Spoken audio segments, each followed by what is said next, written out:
औज़ुबिल्लाहिमिनश्शैतानिर्रजीम बिस्मिल्लाहिर्रहमानिर्रहीम। दोस्तों, EPN news के साथ मैं हूँ इत्शाम मुल्क। आज हम बात करेंगे कनाडा के हवाले से। कनाडा में एक जासूस पकड़ा गया है। उस जासूस का ताल्लुक़ किस मुल्क से था?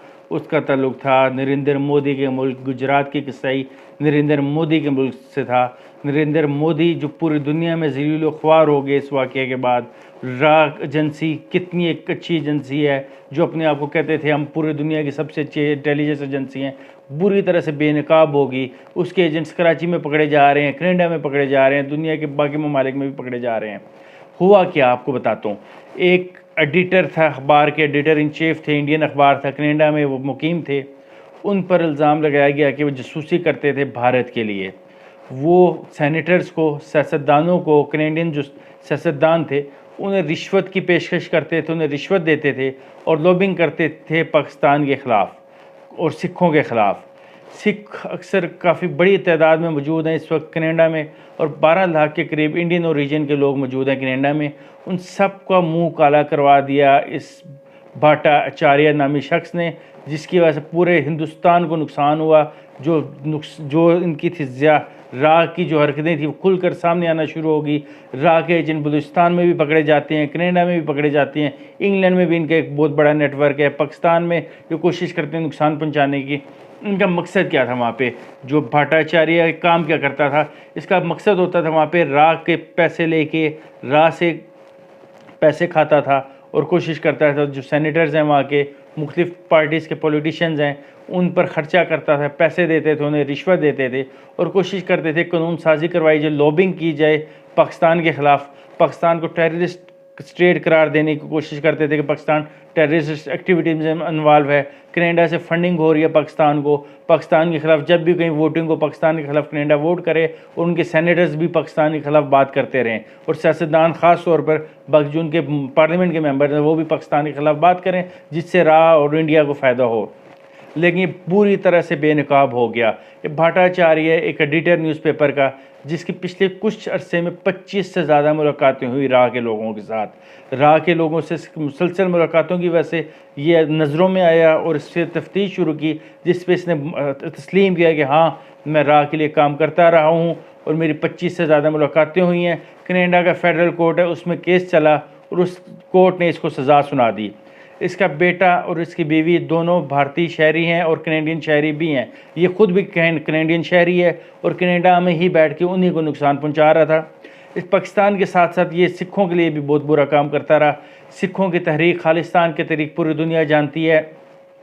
मेन उसके रूट सबसे ज़्यादा इस वक्त इंडिया के बाद कनाडा में मौजूद हैं, इंग्लैंड में मौजूद हैं, अमेरिका में मौजूद हैं। लेकिन जो कनेडियन सिख हैं बहुत ज़्यादा चाहते हैं कि उनका मुल्क खालिस्तान बने और खालिस्तान के तरीके में वो काफ़ी एक्टिव रहते हैं। उसके हवाले से इसने काफ़ी फंड कोशिश की और उन्हें ख़रीदने की कोशिश की और खालिस्तान के लोगों के ख़िलाफ़ रा को इन्फॉर्मेशन देता रहा कि अगर कोई करतारपुर के लिए आता है कोई सिख, उनकी इन्फॉर्मेशन सबसे पहले कोशिश करता था दूँ जाके रा को कि फ़लाँ सिख जा रहा है, पाकिस्तान जा रहा है, पाकिस्तान में जाएगा तो पाकिस्तान के लोगों से इसकी मुलाकात होगी, पाकिस्तान के लोगों से मुलाकात होगी तो पाकिस्तान के बारे में जो इमेज रा फैलाने की कोशिश करते हैं, इंडिया इमेज जो फैलाने की कोशिश करता है वो पॉजिटिव हो जाएगा और इंडिया उस तरह से भी गंदा होगा। ये इस तरह की एक्टिविटीज़ में बहुत ज़्यादा इन्वॉल्व थे। उसके अलावा जो लोकल पॉलिटिक्स है वहाँ की, कनाडा की, उसमें भी ये दखल अंदाजी करते थे। मुख्तलिफ पॉलिटिकल पार्टीज़ के लिए भी फंडिंग करते थे कि फ़लाँ शख्स इलेक्शन जीत जाए, फ़लाँ सेनेटर बन जाए, फ़लाँ पॉलिटिशियन उनकी पार्लियामेंट के मेंबर बन जाए। उस वजह से भी इनकी एजेंसी, रा एजेंसी काफ़ी एक्टिव रही है वहाँ पे। अच्छा, इस जो एजेंट है ये रा का, मैं फिर आपको बताता चलूँ, एक न्यूज़पेपर है और बड़ा न्यूज़पेपर, उसके एडिटर इन चीफ के तौर पे काम करता रहा है, जिसका नाम है भट्टाचार्य। जिसको गिरफ़्तार किया गया था जासूसी का इल्ज़ाम पे, जो कि अब ये खुद मान चुका है कि हाँ, मैं जासूसी करता रहूँ, सिखों के ख़िलाफ़, पाकिस्तान के ख़िलाफ़ मैं इस्तेमाल हुआ हूँ।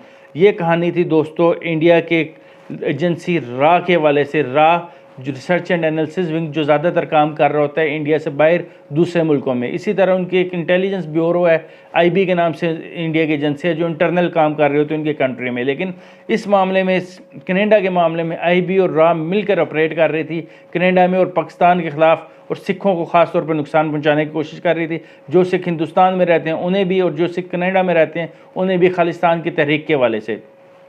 मैं आपको बताता चलूँ कुछ एक और मसला जो सबसे ज़्यादा हुआ है इंडियंस को, हिंदुओं को ख़ास तौर पे इंडिया में रहने वाले बहुत तकलीफ़ हुई है, ट्विटर पे ट्रेंड भी बनते रहे हैं, उस वाले से भी मैं आपको बताता हूँ क्या हुआ।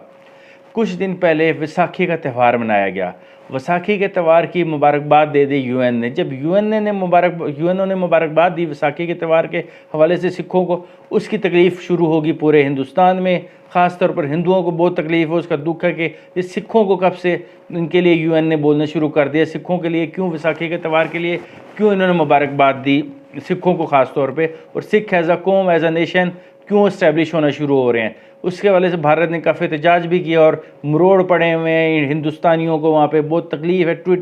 ट्विटर हैंडल पे, ट्विटर्स पे लड़ाइयाँ हो रही हैं, सोशल मीडिया लड़ाइयों से भरा पड़ा है। सिख और हिंदू प्रॉपर कैंपेन कर रहे हैं सिखों के हवाले से। आपको बताता चलूँ कि एक ज़माना था वैसाखी का त्यौहार जब शुरू हुआ तो उससे पहले, जब से वैसाखी होना शुरू, उससे पहले जो अक्सर सिख होते थे उनके नाम भी हिंदुओं वाले ही होते थे, और कुछ कहा नहीं जा सकता था यार ये जो सिख है ये सिख है या हिंदू है, नामों से नहीं पता चलता था। और औरतों के भी एक जैसे नाम होते थे, हिंदुओं की तरह के नाम होते थे। लेकिन वैसाखी के त्यौहार के बाद सिखों को एक आइडेंटिटी मिलना शुरू होगी। जो सिख थे ज़्यादा के आगे, नाम के आगे, उन ज़्यादातर के आगे सिंह लगना शुरू हो गया, और जो ख़वातीन थी, सिख ख़वातीन, सरदारनियाँ जिन्हें हम कहते हैं, उनके आगे कौर लगना शुरू हो गया। सिखों ख़वातीन के आगे, नाम के आगे कौर लिखा होता है, और जो सरदार खुद होते हैं, सिख होते हैं, उनके नाम के आगे अब लिखा होता है सिंह अक्सर के आगे। तो लेकिन पहले नाम सेम होते थे। ये भी एक वैसाखी का त्यौहार था जिसकी वजह से आइडेंटिटी मिली थी इन्हें, और ये पूरी दुनिया में उनकी आइडेंटिटी तस्लीम होना शुरू हो रही है। ख़ासतौर पर जब से करतारपुर कॉरिडोर बना और पाकिस्तान में बहुत ज़्यादा आने जाना शुरू हुआ है सिखों का, उस वजह से भी अब भारत को एक और मसला दरपेश है। हमने इमरान खान साहब प्राइम मिनिस्टर ने, हमारे आर्मी चीफ ने, जनरल बाजवा साहब ने खुली ऑफ़र की इन्हें, सिखों को आए करतारपुर, आपका मजहबी त्यौहार है, आप इसको मक्का मदीना की तरह समझते हो, आप पाकिस्तान में आओ, हमें खुशी होगी, आप अपना मजहबी त्यौहार अदा करोगे, इससे पाकिस्तान का भी बेनिफिट होगा, रिलीजियस टूरिज़म प्रमोट होगी पाकिस्तान में। हम तो चाहते थे कि आएँ, लेकिन इस पर असल मसला इंडिया को हो रहा है, इंडिया की एजेंसीज़ को हो रहा है कि सिख जब भी पाकिस्तान जाते हैं तो पाकिस्तान से अच्छी यादें वापस लेके जा रहे हैं इंडिया में, और पाकिस्तान के बारे में उनको टोटली जो इमेज है वो पॉजिटिव हो रहा है। इसकी बहुत ही ज़्यादा तकलीफ़ है इंडिया को, और हिंदुओं के ख़ास तौर पर उनके पेटों में मरोड़ पड़े हैं, उनसे बर्दाश्त नहीं हो रहा कि करें तो करें क्या। एक तरफ कॉरिडोर अगर ना खोलते इंडियन साइड से, वो तब भी वो फंस रहे थे, तब भी सिख नाराज़ हो जाते, और अब खोल दिया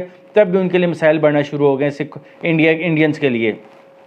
तो दोस्तों ये मैंने आपको बताया कनाडा के हवाले से आपको सिचुएशन बताई, जो एक रा का सिख एजेंट जिसने ज़लील ख्वार करवा दिया है, सॉरी सिख कह रहा हूँ, कनाडा के एक एजेंट रा का कनाडा में पकड़ा गया जिसने ज़लील ख्वार करवा दिया पूरे हिंदुस्तान को और मोदी की हुकूमत को, और जो उसका पोल खुलकर सामने आ गया। अच्छा, दूसरी तरफ एक और रा का एजेंट पकड़ा गया कल कराची में।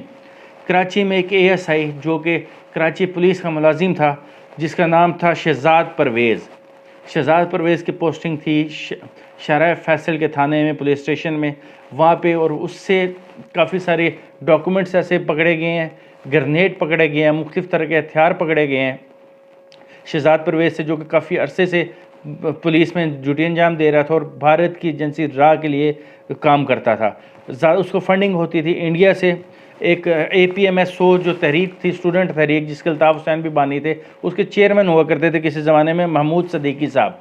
महमूद सदीकी साहब ने बहुत ज़्यादा उसको फंडिंग की, इंडिया से उसको फंडिंग आती थी पाकिस्तान में हुंडी और हवाला के ज़रिए, और वो फंडिंग यूज़ करते थे पाकिस्तान के ख़िलाफ़ टेररिस्ट एक्टिविटीज़ की में इन्वॉल्व होने के लिए। पाकिस्तान में टेररिस्ट एक्टिविटीज़ में ये agent ASI Shahzad Parvez involve रहा, जो कि पुलिस का मुलाजिम था। पुलिस ने ही इसको पकड़ा, पुलिस की एक इंटेलिजेंस, इंटरनल इंटेलिजेंस होती है, उसने इसको पकड़ा और बेनकाब किया। इसी तरह कुलभूषण का तो पूरी दुनिया ने में रसवा हुआ। कुलभूषण की वजह से भी भारत बलूचिस्तान में जो काम ये करते हैं अभी भी अक्सर जासूस पकड़े जाते हैं। अच्छा, इसका मैं आपको बताऊँ, MKM लंदन से भी शहजाद परवेज़ का ताल्लुक था। MKM लंदन से भी इसको फंडिंग होती रही, और MKM लंदन को फंडिंग वहाँ से भी होती है, इंडिया से भी होती है। इंडिया का जो कट जोड़ था, MKM का जो कट जोड़ था MKM लंदन का इंडिया के साथ, रा के साथ, जो रा जिस तरह इस्तेमाल करते थे अल्ताफ़ हुसैन को और बाकी लीडर्स को, वो भी बुरी तरह से बेनकाब हो चुका है पिछले कुछ अरसे में। अच्छा, इसके वाले से आपको मैं बताता चलूँ, MKM के एक लीडर थे सफदर बागड़ी साहब, MKM लंदन के लीडर थे, ये कनाडा में होते हैं, ये भी फंडिंग करते रहे हैं शहजाद परवेज़ साहब को, ये भी पाकिस्तान में ताकि नेगेटिविटी फैलाने के लिए, टेररिस्ट एक्टिविटीज़ हो सकें, रा के बिहाफ पे ये फंडिंग करते थे। अच्छा, खालिद शमीम साहब हैं, ये भी फंडिंग करते रहे। खालिद शमीम प्राइम सस्पेक्ट है इमरान फ़ारूक कत्ल केस में, इससे भी इसके राब्ते थे। जब ये गिरफ़्तार हुए, मैंने आपको पहले भी बताया, ग्रेनेड्स, और इलेक्ट्रॉनिक डिवाइसेस इनसे बहुत सारी पकड़ी गई और एक बहुत बुरी तरह से एक और भांडा इंडिया का फूट गया पाकिस्तान में, कराची में, जब एक ASI शहजाद परवेज़ जो कि काम करता था ASI रा के लिए, बुरी तरह से बेनकाब हुआ और उसको पाकिस्तानी एजेंसीज ने पकड़ लिया और इस वक्त वो जेल में मौजूद है। उसने बताया कि कहाँ का टेररिस्ट एक्टिविटीज़ थी और उसके अलावा जो 7 सितारे थे उनकी मालूमात भी लेने की कोशिश करते थे, लेकिन राह आज सलीलो ख्वार होगी पूरी दुनिया में और मोदी का मुंह काला हो गया। दोस्तों आज का वीलॉग यहाँ तक, उम्मीद है आपको वीलॉग पसंद आएगा। वीडियो को लाइक कीजिएगा और चैनल को सब्सक्राइब ज़रूर कीजिएगा। अल्लाह हाफिज़।